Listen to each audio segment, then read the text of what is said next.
Hi, this is continued training on distinguishing, and these are the little. This is one of the little distinction videos.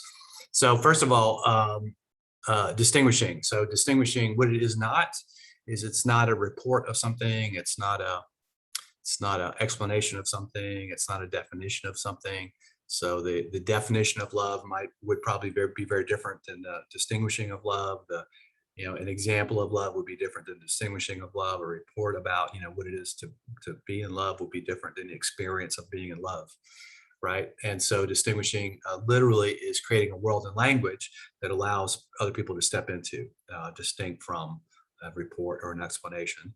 It's an articulation that actually leaves people with the thing being articulated. So an articulation of love that actually leaves you in the experience of being love.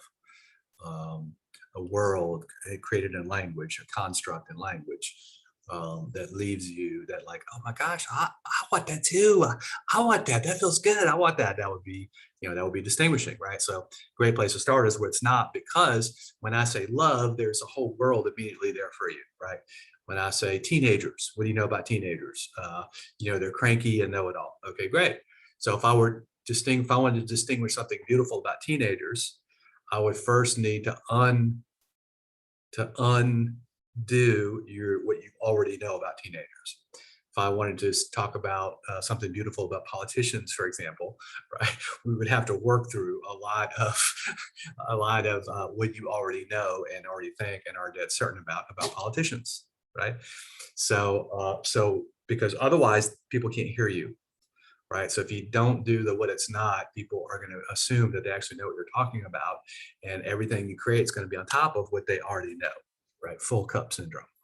So really important to empty the cup.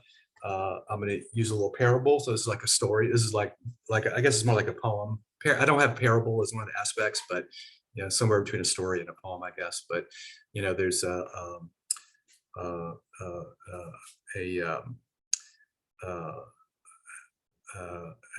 Chinese monk, like living on a mountain, super duper enlightened, very spiritual, and a highly intelligent, highly educated man wants to now have a spiritual awakening, wants enlightenment. So climbs the mountains and whole arduous trip, trudging through the tundra day after day, kind of thing.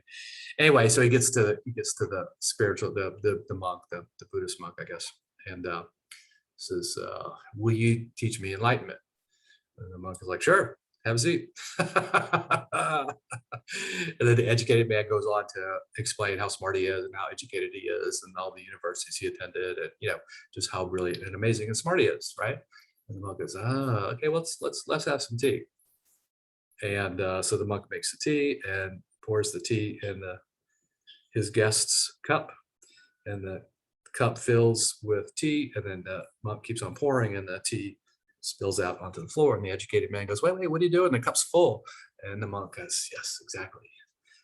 You must first empty your cup, right? So what something is not is literally the emptying of the cup of the people who are about to receive the world created in language. So that's distinguishing often starts with what it is not.